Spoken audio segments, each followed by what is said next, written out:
Okay, Kathy, I think we can get started. What do you think? You ready? I'm ready. All right. Thanks, David. Well, would like to welcome everyone to this event being hosted by the Athlete Wellbeing Network, hosted by the Institute to Promote Athlete Health and Wellness at UNC Greensboro. There's such an emphasis right now on student athlete well-being, and for good reason. That sometimes it can be a little difficult to get organized and decide what to do, when to do it, how to prioritize it. And so Kathy and I, we have a lot of experience in doing this work. We've known each other for years. So we thought it would be fun to jump on for a half hour and maybe set the stage and unpack the black box a little bit and not make this not seem like such an overwhelming endeavor. So just as a way of brief introduction, I'm David Wyrick, founding director of the Institute to Promote Athlete Health and Wellness at UNC Greensboro. I've been at UNC Greensboro since 2006. I also happen to be the faculty athletics representative to the NCAA for UNCG and enjoy that role very much. And I think probably the bio sketches were sent out, so I'll just kind of stop there and Kathy, let you introduce yourself. Yeah. Hello, everyone. My name is Kathy Turpin, and I'm president and CEO of K. Turpin Consulting, a firm that provides a variety of consulting services for higher education and collegiate athletics. You'll learn a little bit more about me and about that work a bit later, but I also want to thank you for sharing some of your valuable time with us this afternoon and look forward to sharing some information on this important topic. So, David? Very good. So let's see, I'm going to share my screen. And Kathy, are you seeing my PowerPoint? I am. Okay. So when you want to put it in presentation mode, David? Yeah, on my end, I'm in presentation mode. Are you seeing it in presentation mode? No, we are not. Okay. But you see the PowerPoint? We do, yeah. Let's go to... I don't want to waste time trying to figure that out, so... Okay, you can go through it as that. We can see the screen. Okay, good. So obviously, if we want to truly have an impact and promote student-athlete well-being in a meaningful way, then it has to be prioritized. And that's kind of what led us to the overall intent of this webinar. I'm going to take about 10 minutes and try to set the stage for Kathy in terms of what we mean by effectively promoting student-athlete well-being. And then she's going to talk to you more in the nuts and bolts of how do you prioritize it by truly incorporating it into your strategic plan for your athletics department. So kind of the first thing that I want to emphasize is that our approach to student-athlete well-being needs to be comprehensive. And what we mean by that is there needs to be multiple strategies, participant groups, it needs to be aimed at administrators, coaches, student athletes, and across different settings. You can do promotion, you can promote athlete well-being in a team setting, at the individual, across the athletics department. And I'm going to give you some very real examples of how you can do that. And that there needs to be a degree of cohesiveness here so that there is consistent messaging. You've got all those in the athletic department who are clear on what the health and well-being priorities are for your athletics department, and start to establish some kind of cultural norms, expectations that you can communicate out clearly to recruits, that they come into a culture that's well-defined and is aimed at really enhancing the student-athlete experience. So by comprehensive and across settings, and I know this is small. I'm not sure why it's not showing up in presentation mode, but in looking at this graphic, and just to let you know, we will send out this PowerPoint and a recorded version of this afterwards. But you can think across the community, the broader campus community, or the broader community that your university is located in, the campus environment, what are the athletic relationships that are important on your campus, and then the student athlete themselves. We can do programming across all of these levels and then have policy that supports and prioritizes the programming done at all these levels.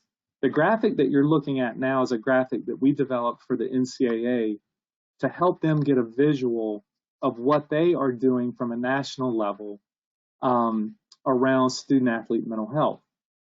And so when we looked within the Sports Science Institute at the NCAA, then we realized that there's a lot in relationship to gathering. The Sports Science Institute sponsors a lot of survey studies, and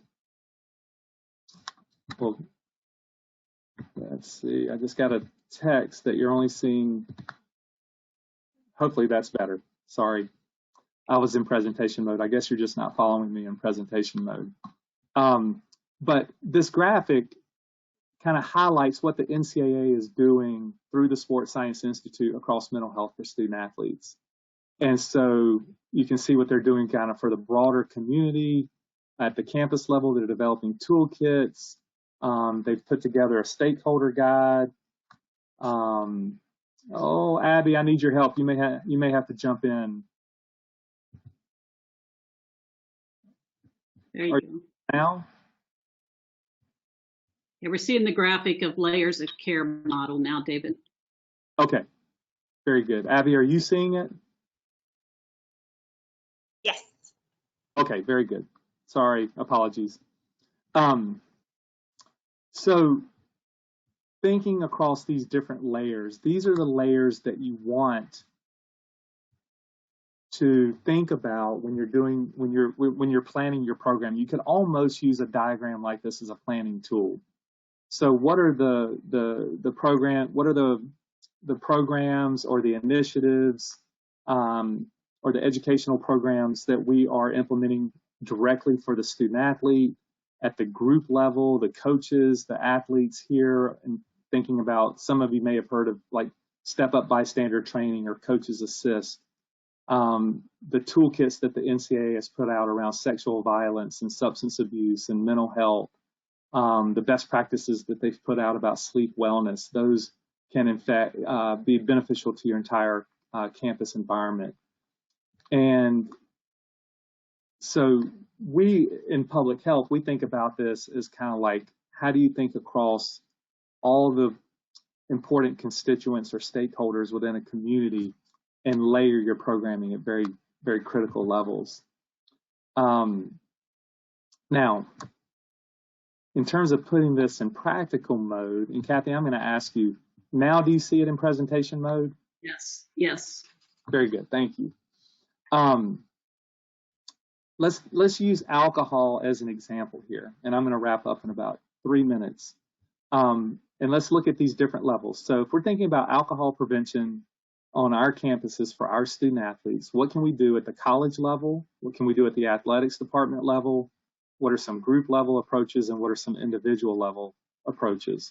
So at the college or university level, many of your colleges and universities are going to have a medical amnesty policy. Sometimes that's referred to as a Good Samaritan policy. And you can make yourselves aware of that policy, what it means, and you can use that as a foundation for any alcohol policy development you do at the athletics department level. So you can build a department-wide alcohol policy that is, one, consistent with the university policy as well as consistent with the medical amnesty policy.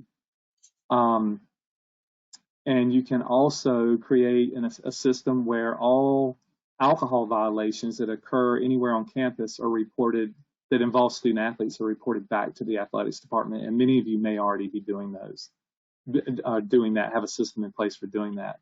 Within the athletics department, in addition to an alcohol policy, you can conduct regular assessments of student athletes related to their alcohol behaviors, attitudes, and knowledge.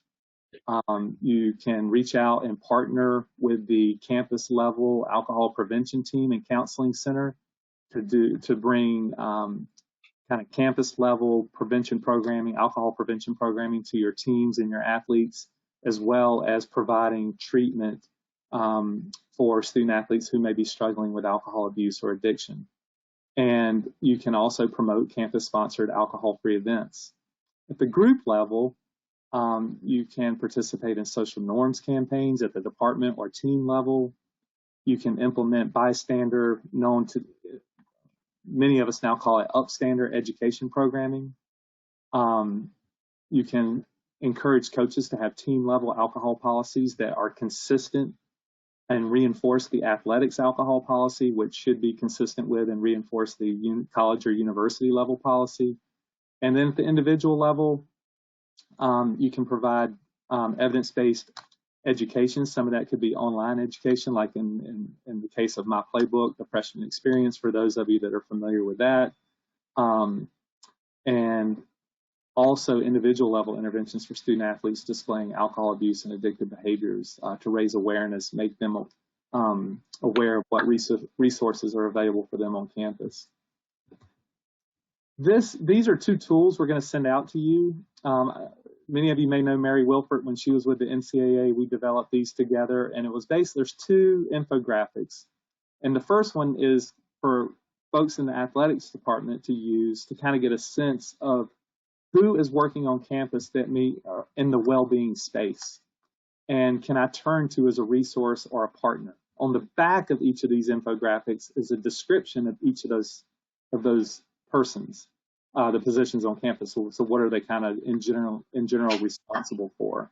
And so you can do a little homework, find out who these individuals are on your campus, maybe meet with them, gather some notes on how athletics might be able to partner effectively with them. The second infographic is just the reverse. It's for people who typically work in student affairs, where they can get a sense of who works in the athletics department, what they are responsible for, and how they might be able to reach out and partner effectively. And then my last slide before I turn the time over to Kathy is just some reflections that you can think about as you're thinking about student athlete well-being on your college campuses. Jeff Milroy and Stephen Hebert, who I work with, came up with these questions. I think they're very applicable here. And so you can ask yourself, do athletes know that they won't fall out of favor if they choose rehab over playing through an injury? Is it safe for every athlete to tell their coach if they're having concussion symptoms? Does your policy communicate a desire to help or a requirement to punish? And these are just nice reflective questions that you can ask to get a sense of kind of what the overall well-being culture is on your campus. And once again, you're going to have these slides so you can refer back to them or reach out to us. So Kathy, I'm going to stop showing my screen and I'm going to change the presenter to you so we can take a look at your slides. Sounds great.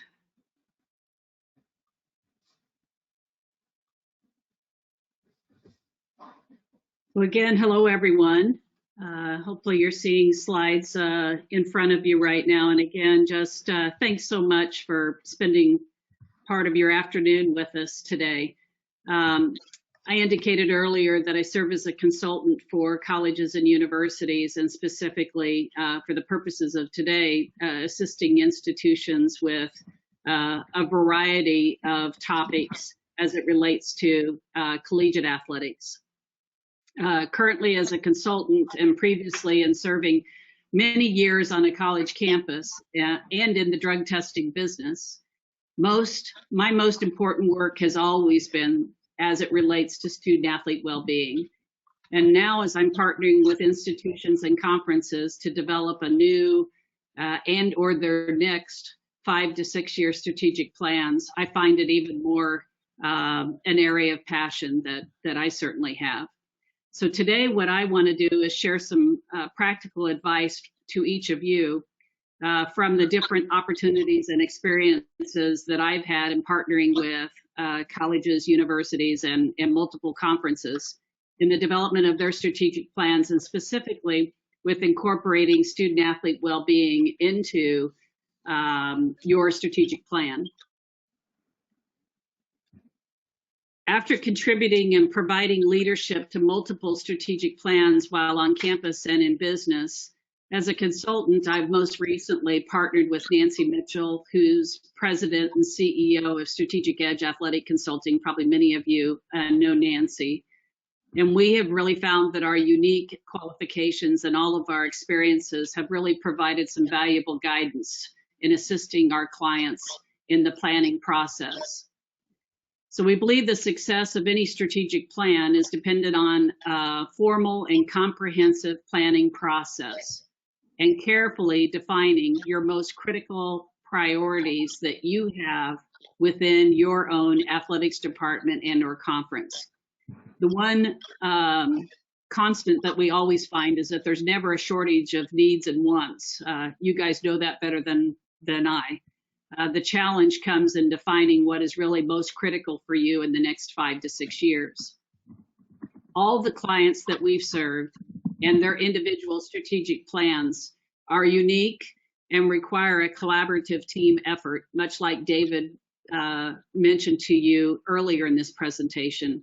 But this team effort is important to make it yours and make it fit what your personal goals are. So no two plans will ever be the same. And your plan should identify not only what you do well that you don't want to lose, you want to make sure to maintain, but also what are those aspirational goals for what you want to aspire in the next 5 to 6 years or your future beyond those 5 or 6 years. So this is especially noted in the area of student athlete health and well-being. It's an ever-changing world out there. So the planning process should include what I have outlined here in the box to the left. It should include a review of your mission, vision, and core values, and assure that your plan aligns with each of those aspects. An environmental assessment should be conducted of both internal and external, and it's critical in identifying the emphasis areas and the measurable outcomes that you have towards achieving your intended goals and outcomes for student athlete well-being. Identifying the highest priorities, as I mentioned earlier, will not only be determined by the process above, but also in gathering the relevant information and seeking feedback from all the stakeholders. David mentioned this, it's critical. In order for a plan and goals to be successful, you must have appropriate buy-in. For well-being initiatives to be successful, therefore, you must achieve buy-in by student athletes, athletic trainers, and all your healthcare administrators. They all must have an opportunity to provide feedback and input into the development process, what your priorities are, and the implementation strategies. Based on our experience, the in-person facilitated sessions that we conduct, as well as the written feedback that we received, has consistently led to student athlete well-being as being the focal point, of all strategic plans. So pre-pandemic, during, and especially now in planning the future beyond COVID, this is going to be a critical and focal point, I think, of all future strategic plans. Let's move to some specific recommendations that I have listed for you here in incorporating student athlete well-being. The overarching goal to develop is really a culture of care and prevention. The culture really drives what your priorities are. So as an example, Nancy and I have had the pleasure to partner with several conferences, one being the MIAA, and they're in development of their conference-wide strategic plan. And under the leadership of Mike Racy, who I know many of you know, and Commissioner Mike Racy, the conference felt strong that their name of their plan would be Caring for Each Other. The name reflected a culture of care and all the well-being initiatives, as well as other emphasis areas, reminded them of who they are, what they value, that it aligns with their mission, and is a great reflection of core values that they've established in their plan. So the success of any conference or institution will depend on incorporating student-athlete well-being and to ensure that all aspects of the plan align with the mission and values of your particular organization. It serves as a constant reminder to you that you will ask the question, are all aspects of the plan who we are and who we want to be? And that's critical to the strategic planning process. Secondly, identify the primary groups to advance your goals. Most action plans, as you know, list the persons that are going to be responsible for the particular task. If you identify primary groups to advance your goals, such as standing committees, you are inviting the experts and those that are most impacted to the plan to ensure the identification of the most significant priorities that are in need, again, for your immediate and long-term future. And you ensure the identification of the most critical knowledge about risk and reward, the motivation and passion to pursue and accomplish the goals, and you engage the individuals who know where and how to seek the resources that are necessary and available. The priorities should include strategic initiatives to change behavior through wellness education and knowledge of Be Well initiatives. Our clients have found that through formal education, you absolutely can change behavior, which is often the #1 goal. And if it's not, likely should be in most cases. It also helps develop what we call that culture of prevention. And lastly, let me share a few examples of what our clients have stated as their goals within the area of student-athlete well-being. On the screen, you see 3, but the goals were, and I think it may be helpful to you to hear exactly how they wrote the overarching goal in this area. First, one goal, and again, if you'll bear with me, I'm going to read them exactly as they have written them. Providing best practices to develop highly effective and functioning mental health awareness programs and protocols. Building a greater awareness on campus for how to deliver optimal care for their student athletes. To promote and support student athlete experience that encourages total wellness. Also included in the clients that we've served are the following: to establish risk management task force to monitor areas of risk, such as concussion, sexual assault, and heart-related deaths. To shape and sustain an increasingly diverse, global, and inclusive community in an environment of mutual respect in which all thrive and contribute to the flourishing of others. Certainly this has been a topic and a concern for many of your institutions over the past year. The GLIAC conference, who we also had the pleasure of working with, has had a strong focus in this area. And with that commitment, they've successfully accomplished strategic plans in this area, strategic initiatives.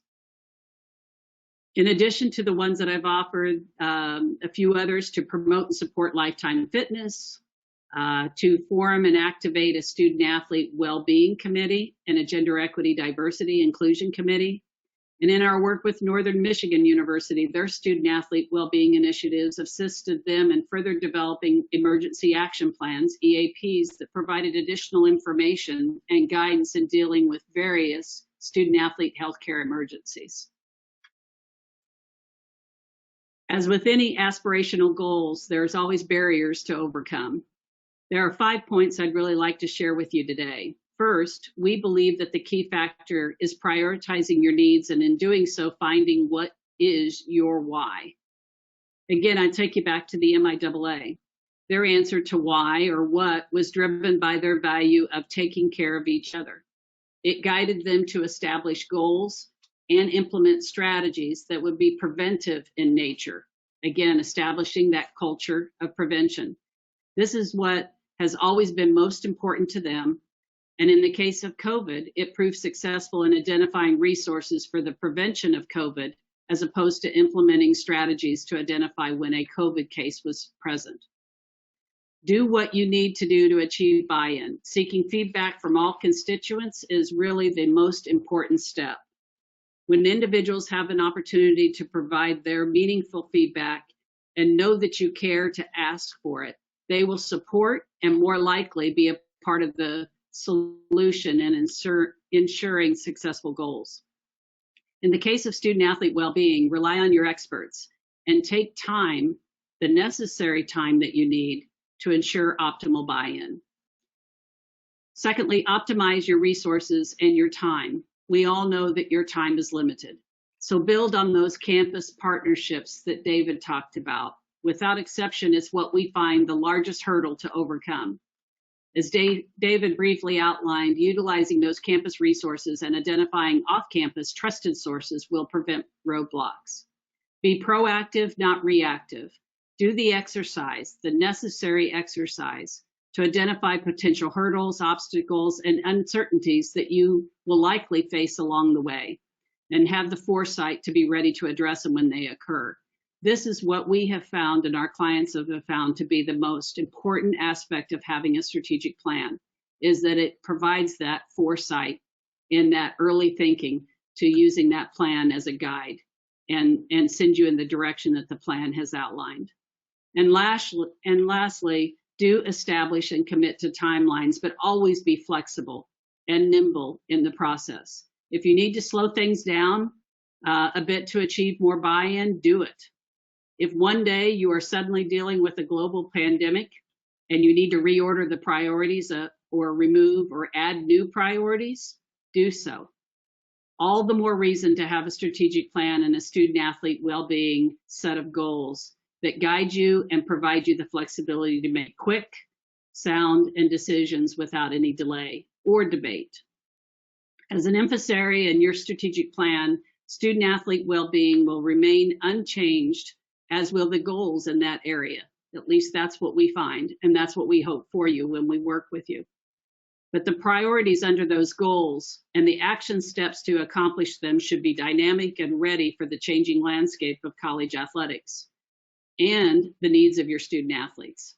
As we all learned this past year more than ever before, change is inevitable, and there really is rarely a very definable normal year to what we do. We're often asked about what are some indicators of success. The definition of success is personal and varies by person, institution, and conference.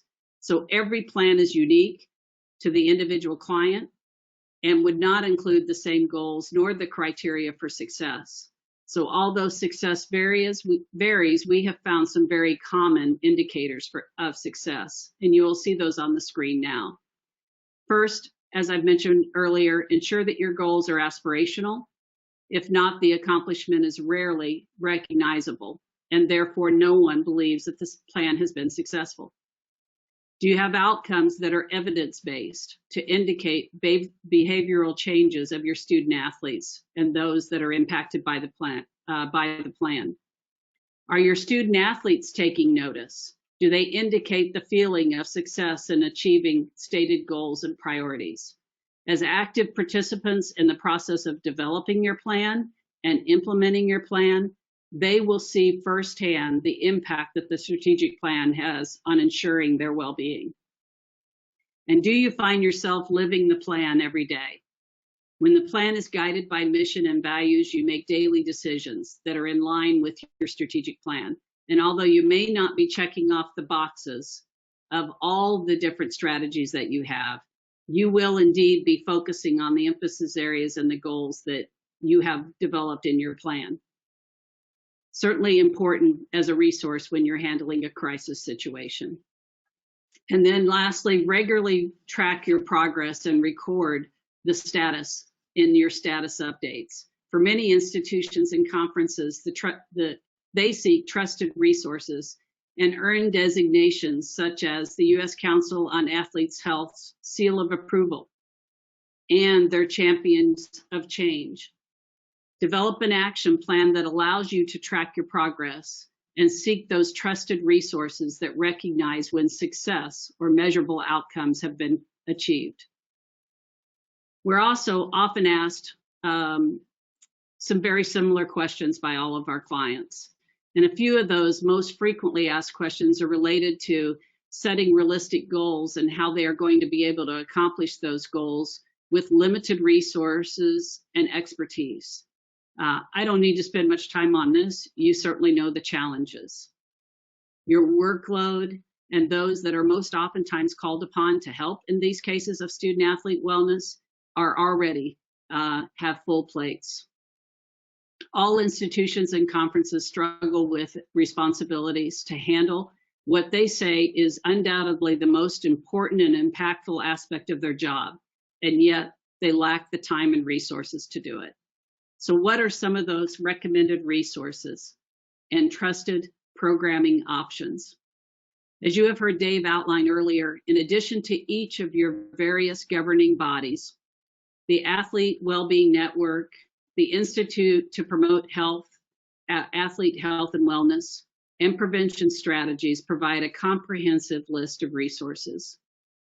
Although there's far too many for me to list here today, you can see the depth of resources that are available if, again, you engage the experts that know and will seek these very trusted resources. With that, I welcome follow-up after the webinar. If I can answer any of your questions, my contact information is here. In addition, I know David has mentioned, and I do so as well, we welcome the discussion to continue. And on your screen, you will see some information about where to go for that. So now, David, I'll send back to you.